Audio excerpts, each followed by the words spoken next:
And we're What was your goal when you were studying audio engineering? Dude, my goal when I was studying audio engineering was like, I mean, it was around the same time where I thought I was about to be a rock star. So I was like, oh, if I know how to do it myself, nobody else, then I don't have to depend on anybody else to do it, which is kind of a good mentality. But it was also relatively naive because there's a lot more parts than just recording music that go into the music industry.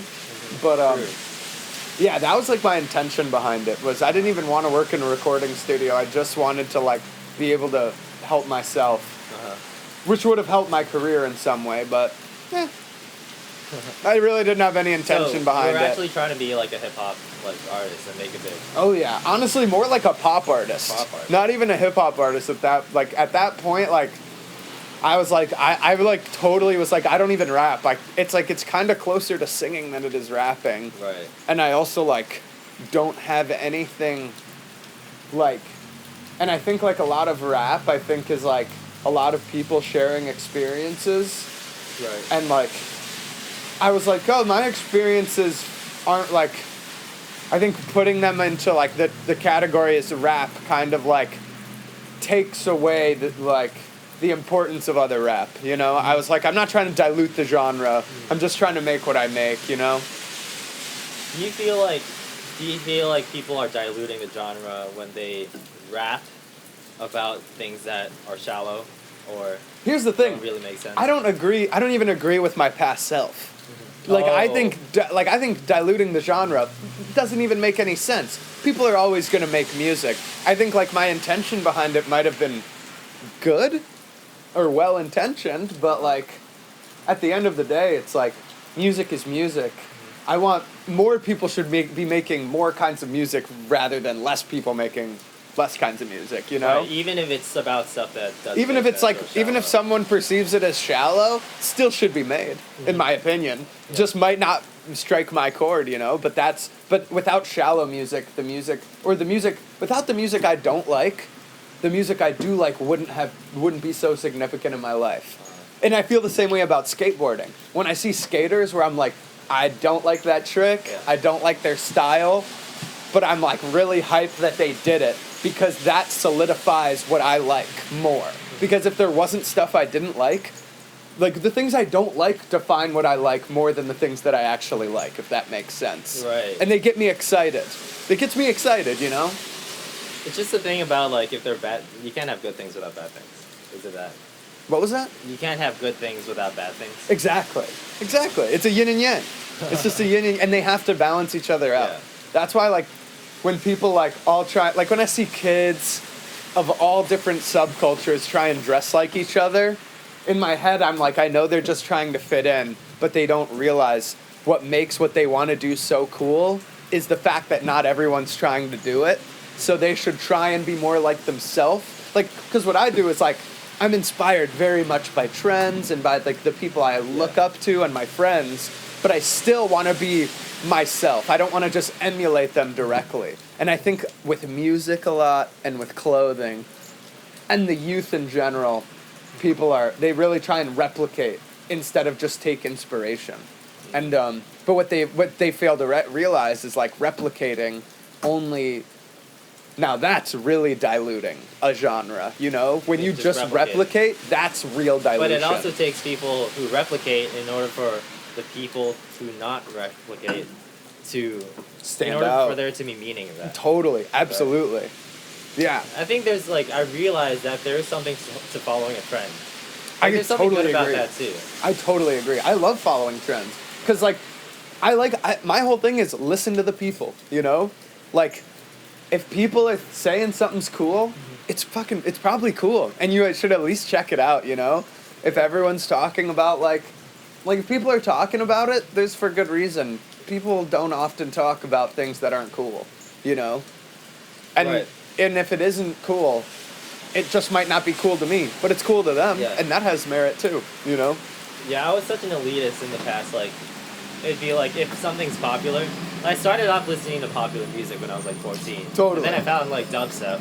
Yeah, I was like, dude, I felt like such an elitist when I found dubstep You too. That's It really was like a marker in like my other kids aren't listening to this kind of thing. And then did you stop listening to popular music altogether? Because Yeah. that's what I did. And I didn't want to listen to anything that was popular. Well, Because yeah. I had this stuff that was unique.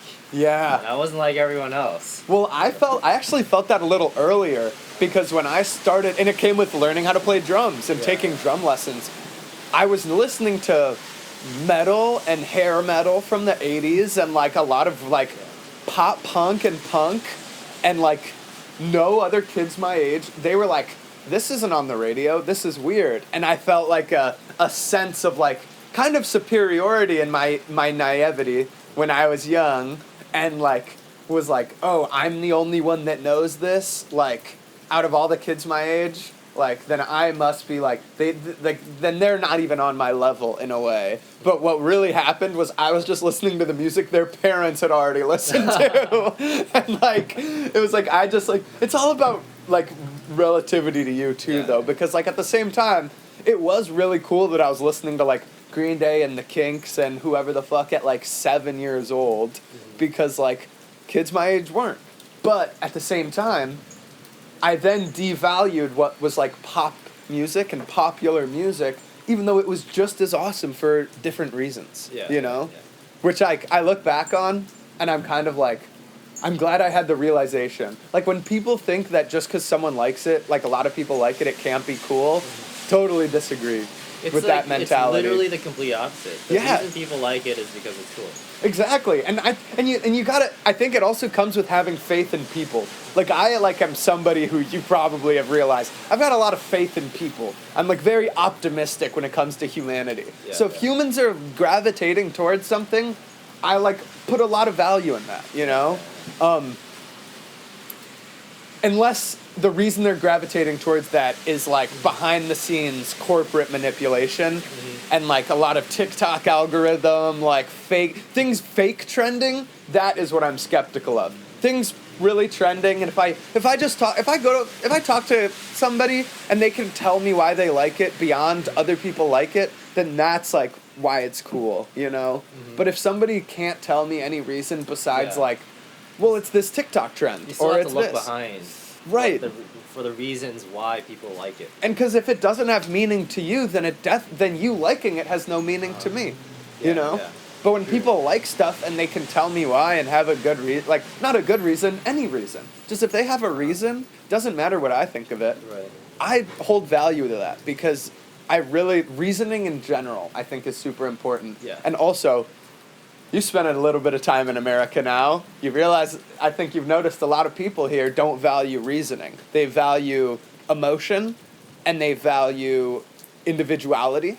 And like, I think emotion and individuality are so important, but not without reason. You have to have reason behind them. Yeah. Because like here, you know, we're going through so much stuff in our politics, whatever, and it's always people going, you can't tell me what to do, blah, blah, blah, you can't tell me this, blah, blah, blah. And it's like, why? And they're like, because I just think that, and you can't change my mind. That's the way There's no reasoning. And I don't, you know what I mean? And you so have I don't respect my right. Exactly. Respect my right to not want to reason. I don't want to have to explain to you or even know why I like something. Even if me supporting it actively hurts people, it is my right to not be able to understand it. Right. I hate that. Because you're right. Yeah, and the same thing with music. People will be like, if somebody's like, I'm like, oh, you like this song? And they're like, yeah. And I'm like, why? And like, if they just go, it's exciting, I'll go, incredible reason, so true. Or if they're like, it makes me feel less alone. Incredible reason, so true. Like, and both of those, one seems more shallower than the other, but at the end of the day, at least it's a reason. If someone just goes, oh no, I'm like, that's terrible. Like, you don't even know why you, like, what do you feel right now? Right. I don't know, it's funny. Like, it's like funny why? It's like, you know what I mean? Because like, I don't think funny is that good of a descriptor. I think exciting is a good descriptor, but funny isn't, because funny is like, it's harder humor. to explain. But that's also a thing. But then everyone has different humors, so I'm like, okay, tell me why you think it's funny. Yeah. Like if I've had an experience with this white dude in the past, who would listen to a lot of hip-hop that I liked as well, but we liked it for different reasons. He was mocking it. He put these people in a position where he thought they were ignorant and lesser than him, and it was like a parody for him to listen to it. And when I would listen to it, I would hear the hardships they'd gone through. Like, he'd hear them, like, talk about selling crack, and he'd laugh about it. And when I hear about them selling crack, I'd go, that's such a hard life. I can't believe they had to do that at that age or some shit. Like, so it's like, if you just tell me something's funny, I need to know why. Because the reason he thought that was funny, I didn't like at all. And I thought that was a bad reason to like the music, you know? Yeah, I mean, to zoom out a little bit, it's like, we have to give credence to people who listen to stuff because it's who listen to things because it's popular. Yes. Because the reason why things are popular is cool, but at the same time, we still have to look behind the reason why something is popular. And a lot of things are actually popular for the wrong reasons. And just to insert my hatred for social media again. Yes. Like, the reason why people like Instagram, I wouldn't say they like it, but people are attached to it. Our generation and our society is attached to social media. And, like, our phones in general, too. That's not a good reason behind it, because we are attached to that because people want to make money, and they found a good way to make money. And that's to capture our attention and to capitalize on our attention. And then it's also, you can take it even a step further, because now, okay, we have one product we make money off of. Now let's make a whole marketplace for other products that are based in insecurity. You know, it's like, if people who are on Instagram, okay, they're liking other people's pictures, so they, like, want to be like those people, then, they're liking skinny people's picture? Okay, now we can push tea that is marketed to make you skinnier, and things like that, and it propels this not new, it's been around for a pretty long time now, but it now is a new world of propelling these products that only serve a societal hierarchy. They don't actually serve people. And Instagram propels that. And a societal hierarchy implies people not being equal. You know what I mean? Yeah, so Instagram is directly affecting our perception of equality when we look at other people, too. At least from my perspective. But it's like, what's the solution? Less. No, I don't know. Yeah, but it's social media. Like, practically, it's really difficult. I mean, both of us are on Instagram. Both of us interact with each other. And I love the stuff that I like on there, but the stuff that there are probably 1,000 other different worlds on my phone that, because due to different algorithms, I don't even know they exist. I'm so caught up in the, like, skateboarding world on my phone that, like, I can, like, gain inspiration from it to put my phone down and go skate. But there's other people where when they scroll, they're just getting inspiration to continue to scroll. And I don't really have that as part of my experience right now. They're going down a negative rabbit hole. Exactly. And you can go down a positive rabbit hole. I agree. But maybe not if it's a rabbit hole, but if it's something that you take to use as It'd be more like a doorway in that. Right, like a doorway. A difference between a rabbit hole and a doorway. Rabbit holes can be talked about in a good way for sure, but in the way we're saying it, and just in the context within this, rabbit holes they're bringing you down, they're narrowing out, and then you ultimately get stuck. A doorway, you go from one place to another. Yes. Go for doorways, not for rabbit holes, you know? Don't go to a place that's more difficult to come out of. Exactly. Go to another place that, I don't know if that's a good analogy.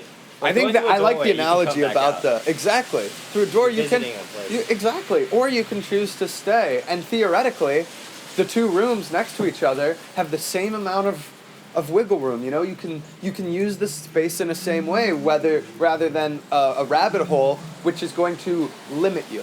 It's going to limit you. Right. So I like that. I really like that you're optimistic about social media in a certain way, because I think I experience the addictive properties of it, but I feel like maybe there's a way for me to transform my practice so that I can actually take inspiration from it, so that it actually benefits me, and so that potentially I can benefit other people through my use of social media. Definitely. I don't know. I think, but the first step is that people have to be aware. Awareness is key for sure. Of like why they are on social media, and see whether that's motivated by good things or motivated by bad things. Totally. And I think there's good things that have come out of social media. Neither of us would know about knees over toes guy. Yeah. So it's like there's things like that that can be incredibly beneficial. But then there's things like, let's just say like, I don't know, the Met Gala or whatever, where it's like supposedly about an art fundraiser and like showcasing good fashion. But this year, all it showcased was status because the fashion wasn't that good this year. The celebrities who were going, honestly, if you ask me, like the Met Gala has a purpose, and that is a fundraiser to raise money for the Met, which is an art museum, which has its own problems, which I just listened to a podcast about, but I don't want to go into it. But now that TikTokers, influencers, reality show people are making up the majority of attendees, you go, so what's the purpose of this? Oh, it's to maintain that hierarchy, to separate people into these categories where everyone, their goal is to get to the next level and to look down on all those below to further them. cement an insider's club. Yes, exactly. So it's like if we were to use social media, we need to avoid everything that has to do with that kind of hierarchy. If like that's something somebody wanted to do, was to avoid, like to break the mold of social media, I'd say. And that means, and for me, it's starting by unfollowing everybody that you follow superficially and following passions. Mm-hmm. For me, that would look like unfollowing maybe like bodybuilders or male models or whatever, or even female models that like I used to look up to like when I worked out, and like maybe unfollowing them and following accounts that post really cool pictures of fungus, and then in the description list the scientific name and then maybe a little blurb describing them. That would be more beneficial to me because that now is separating me from the hierarchy of people and just cementing my interests. Mm-hmm. And that's what I want to move toward, is like, because social media needs to serve you. You know what I mean? And potentially drawing other people to those interests that are healthy, like going out and exploring nature.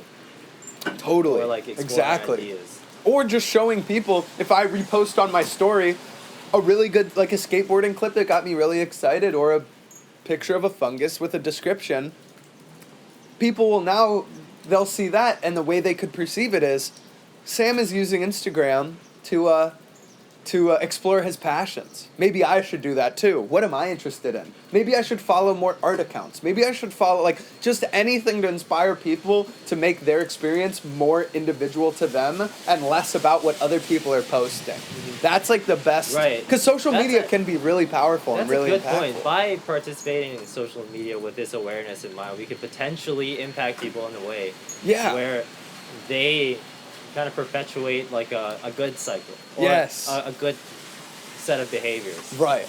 That's a good point, and I should actually follow people. That's what I've been trying to do, because like I always am like, I need to use this less, I need to use this less, and it's like, okay, but I'm not using it less. So how about I use it better? You know what I mean? It's like, because it's like I'm not using it less. Yeah. But it's like, why am I not using it less? Oh, because I'm actually looking at shit that I enjoy now, and it's not just seeing the bullshit. Like, and it's really nice. Right. With that said, I do need to use it less, but I need to use it better. Yes, I need both. Exactly. Because I can't spend all day scrolling through shit I like. I need to go do stuff I like too. That's just as important, actually more important, if you ask me. I think it should be an 80-20 rule, maybe. Yes, 80-20 is a good balance. 20%, like, trying to gain inspiration, 80% actually, like, acting towards that inspiration. And now that it's warm, I've noticed myself doing that balance a lot more. I don't really watch skateboarding on Instagram at all anymore. And that's what I use Instagram for. So I'm like, I'm not really on it that much. Maybe I'll do it to look at my friends' clips. Like I'll go through their stories or something. But that's all it's also not even just about skating at that point. I just want to be excited for my friends and like have another way of expressing love for them, which is indulging in their activities and like watching them do it, because that makes me happy. Mm-hmm. So like that's what I've been using it for, but that's like I barely use it anymore. If I really want to watch skating and I know I want to watch skating and I'm going to go to Instagram to do it, I pause and go, why would I watch a diluted version on my phone? I think that's the third time I've used the word diluted today. But a diluted version on my phone when I could go on YouTube on my TV, pull up a 30-minute video that like dozens of people put not only hours of work into, but months, if not years. They really put something together. Why don't I watch that? And why don't I turn my phone off, sit down, really engage with it, and that's my consumption for the day. Feels so much more meaningful. You know what I mean? Are you basically saying that YouTube is less diluted than Instagram? I think YouTube is definitely less diluted, because on YouTube, you at least click a bit, like, well, now they've got all these new features, but basis of YouTube is you click a video, you kind of commit to watching it, and then you're not scrolling from video to video to video to video. You kind of have to choose what you're going to see next, in a way. Where Instagram, you don't have to choose anything if you don't want to. You can just scroll. But yeah, so like with YouTube, I can select, if I scroll on Instagram, 2 hours can go by and I don't even realize it. But if I click a video on YouTube, I know it's 20 minutes, and I'm committing 20 minutes of my time, and it's very controlled, and it's intentional. I feel like intention is my biggest problem with social media. You can make it even more, you know, there's like a extension that you can just delete everything on your homepage, delete all your recommended. So you have to be intentional. Wait, you wanna watch really? You have to have something in mind. Okay, I want to watch this. You have to search it up. That would be great, but there are some stuff I love. Like there are some gems I find through the recommended. But I think like I wish I could have that for Instagram, where it just took away the explore page. Like I just didn't have the option to click the explore page, because I never need anything on there. I never like care about the shit on there. But when I go there, I notice myself just getting lost, just super lost, and not knowing how to get out of it. Yeah, they need to take away the explore page. That's my if I could change anything about Instagram, it'd be that. But in reality, I need to change how I approach Instagram, which is don't hit the fucking explore button. Which you can't discount how tempting it is either. And it's like muscle memory. Like I could close my eyes and get to the explore thing like that, because my finger's so used to doing it. Yeah. So I could be looking away from my phone and look back, and now subconsciously, oh, what's this? And start, dude, it's too easy. And it's on me though. It's like the app. That's the purpose of the app. But I'm the one that needs to not do that. You know, like I'm not void of responsibility. I still have to take that responsibility and be like, that's true. Well, it's still your fingers and your phone. At the end of the day, we're doing the things that we do. Exactly. But that's a question of free will. It's good to operate under the assumption that we do have free will. Right. Yeah. Free will is an interesting thing. I think that we do. Oh, that's such an interesting question, because I think everybody has free will. But I'm kind of like misrepresenting the power behind suggestion and peer influence and just influence in general. Like, I feel like I'm like, oh yeah, I love all the stuff I love so much and it's so me. But the only reason I love those things is because at one point I was influenced to love them or to even be exposed to them. So free will we can't choose, the way I perceive it is, we can't choose what we're exposed to, but we have the will to choose how to navigate it. And like, and like that, Instagram is just the epitome of that. We can't really choose what it shows us, but we can choose how to react. Which is that's like the hardest part. Is how to reacting. Yeah, we can't change, to a certain extent we can't change our life circumstances, but we can choose how to react to it. Yeah. That's just like a life philosophy. It totally is. That's like is. a principle that applies to everybody. It's a life in general. Yeah. And it's like, in my head I'm like, is that Taoist? But I'm like, no, I feel like Taoist doesn't even have like the responsibility part. It just is, right? It's hard to say. It's confusing. It's like both. You have the responsibility to live according to the Tao, Yin and yang. but at the same time, like, you are a part of nature, you still have to go with the flow. So I don't understand Taoism. That's why we're not Taoists. Yeah, that's why I've looked into it and I like it. I enjoy And it's that was interesting. no It makes me think. Mm-hmm. But there's definitely parts to it where I'm like... I enjoy the principles behind it and what it causes you to do. And how you live your life as a result of that. No. Is that someone you know? No, it's just... It's just a skateboard on rain. Yeah, dude, a skateboard in water, man. It's like... Well, it's always longboarders riding through the rain because they like... because the community... There isn't really a community in that way. It's more of an activity that people do individually. But like when I was a kid, when I started skateboarding, and I got my first skateboard at like 10 years old, went to the local shop where like a 20-year-old dude helped me set it up. He literally helped me set it up, helped me pick everything out, and like, when I worked at a skate shop, I would tell this to kids too. There's only one rule in skateboarding. Don't skateboard in the rain. And it's that rain is the devil, water is the devil. Everything on here can be affected by water. They don't explain it to this like this, because I understand it deeper now, but all they'd say is rain is the devil, water's the devil, don't ride it in the rain. You will regret it, and it's just bad. And that stuck with me. Rain is the devil. It just stuck with me. That one sentence. And that dude might have only said that one time in his life, but because he said it once to me, I've said it so many times now to so many kids, because it's so true. The bearings can get rusted. The wheels are going to potentially hydroplane if you take a turn too fast. The trucks are going to rust. The board is going to become waterlogged.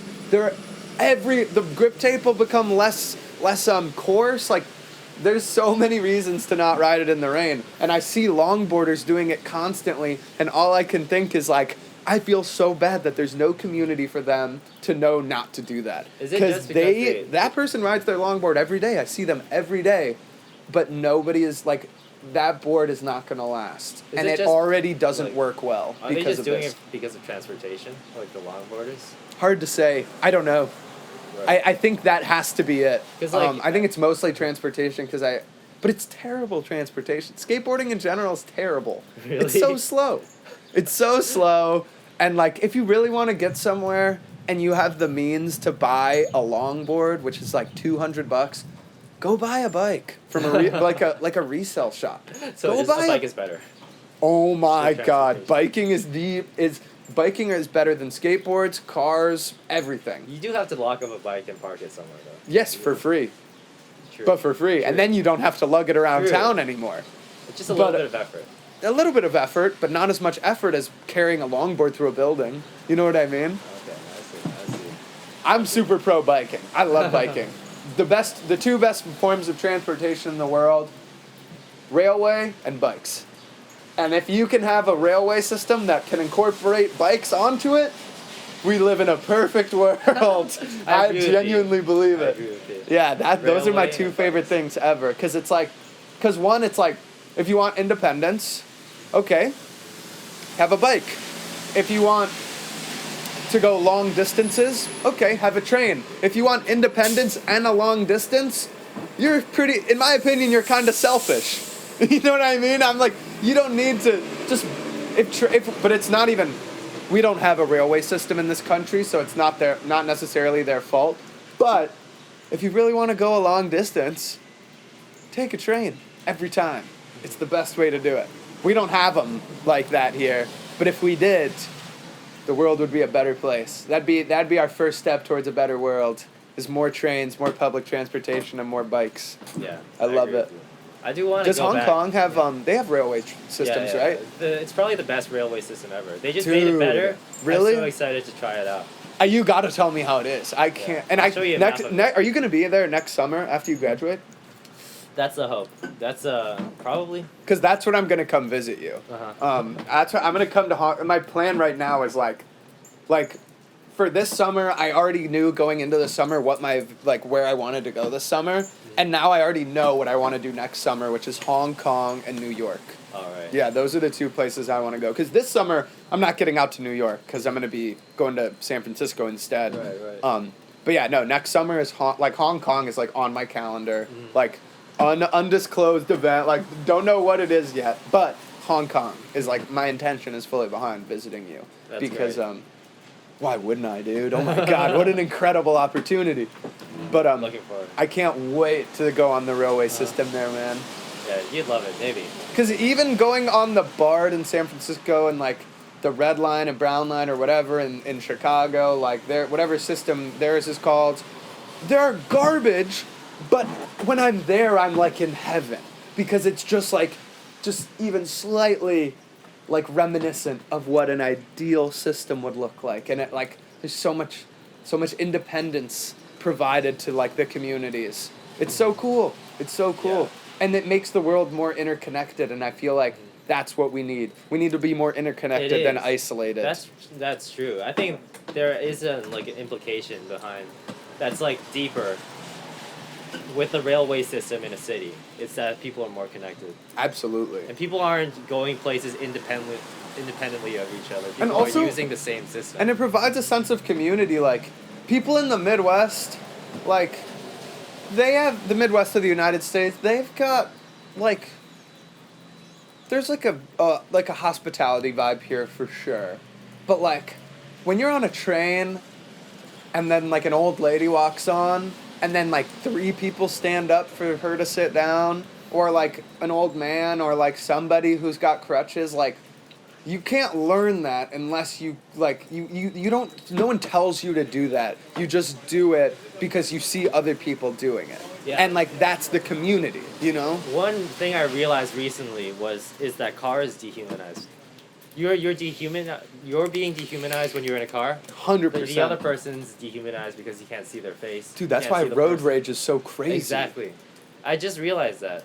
Yeah, well, you don't really drive. Yeah, I don't drive at all. I'm jealous. I wish. So. Dude, I haven't driven all summer. I'll drive Rachel's car, but my car in back, well, one, it's fucked up. So I'm scared to drive it. Yeah. But also, I've been making an effort to everyone's like, oh, you're grocery shopping, like, only downtown, like, at co-ops and places you can walk to? Like, that must be expensive. Those places are expensive. And I'm like, yeah, how much is gas right now? $4.50 per gallon? You're crazy. Fuck you. Yeah. Fuck you, dude. I'm not doing that. My friend told me the and it's fossil fuels. Thing, I'm not emitting any emissions by walking around. Yeah. Just walking around, man. Yeah, 2 days ago, my friend was driving me around. He was talking about road rage, right? And how people fight on the highway. How, like, dude, people kill each other. Like, they won't checking? even. Dude, yeah. But in the United States, and this is a bigger problem now more than ever, especially after yesterday. And for context, there was the shooting in Texas. Mm-hmm. But, terribly tragic. Mm-hmm. People just... I've seen videos of dudes where they have a dash cam on themselves, and they just, like, somebody cuts them off, and they just reach for a gun, put it up to the window, and they just shoot. Because there's not another person over there. It's like I really can only talk about this country because it's my frame of reference for everything. But we dehumanize the fuck out of each other because of cars. Yeah, specifically because of cars. Is that person in front of you could have been your friend? That person could have been like a guy with kids or a mother of children. Or they could have just been anybody who made one mistake once and you want to take it into your own hands. It could have been your family. Dude, right. Exactly. Yeah, it's crazy. Know. But I genuinely believe it's like this isolationist culture that we now have, and we can thank the automotive industry for propelling it so far, you know? Mm-hmm. And like, how many cars have driven by while we've talked? And it's like, every single person that's walked by, I've made a mental note in my head and thought about them, but every car that's driven by it's been empty. It's almost been like an empty thought. It's just been something that happens. But every person that walks by, I recognize things about them, either how they're dressed, where they might be coming from, how they might be feeling that day, and like, cars completely take that away. Mm-hmm. They help with things, but not the things that we're talking about. Negative, probably. I agree. There are better ways, for sure. Better ways and ultimately better systems. All the things that cars can help with are so individualistic, and that's like part of the problem, you know? And that's a lot to think about. I do want to get back to our conversation about being a child. Oh, being yeah. childlike, or how we can incorporate our childlike selves or characteristics from our past when we were children to our adult lives, because there's so many things that you can learn from your childhood self, and people forget that. Kids are so open-minded and so vulnerable that why wouldn't, like, when I see kids, obviously there's a lot going on with kids beyond that, but at the end of the day, my experience working with kids, talking with kids, and being around them either at like a skate park is like their intention is to like just genuinely figure stuff out and like live life and be happy. And like as we grow old, we become hardened, and like I take a lot of pride in like how vulnerable I am on a day-to-day basis. And when I say vulnerable, it's like vulnerable in a way where I still can't be hurt though, because I'm so strong and so solidified in my like sense of self that nobody can make me feel bad about my own excitement and curiosity. I can only feel sad for them that they have so little of it in themselves that they have to demonize it in others. You know what I mean? Yeah. Like, cause I had an experience that I was thinking about telling you when I had the experience, because I think you'd appreciate it. Yeah. Because it's about trees. Oh yeah, let's hear it. I don't know what it is. I forgot. I think it was a spruce, but.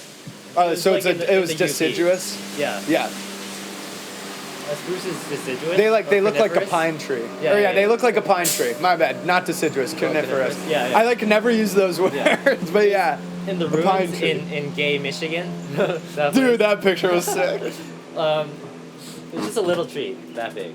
Yeah. Right? I was just feeling. It felt so amazing. I've never really felt a tree and really enjoyed like a coniferous tree. There are not many coniferous trees back in Hong Kong, nor there are here. No, But- yeah, there's not that many down here either. But I was just feeling it. It felt so nice. Little baby tree. It was nice and like light green, beautiful, and it looked vulnerable, and it was very soft.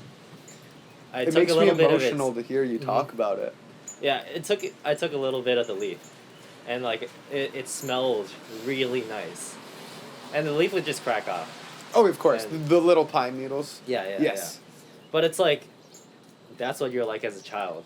You're vulnerable, but you're exposed, and in a good way, and that makes you pretty much more pleasant to be around. And also in a way, you're expressing yourself. Like that tree was emitting this amazing smell and probably was so green. Like it was expressing itself so much.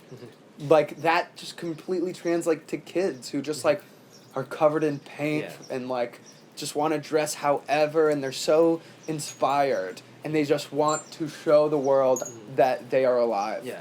But it's like you go to a bigger tree, like an adult tree. It's hardened because of the elements. Exactly. Because it's been through Exactly. stuff. It's been through many cold winters. It's been through strong winds.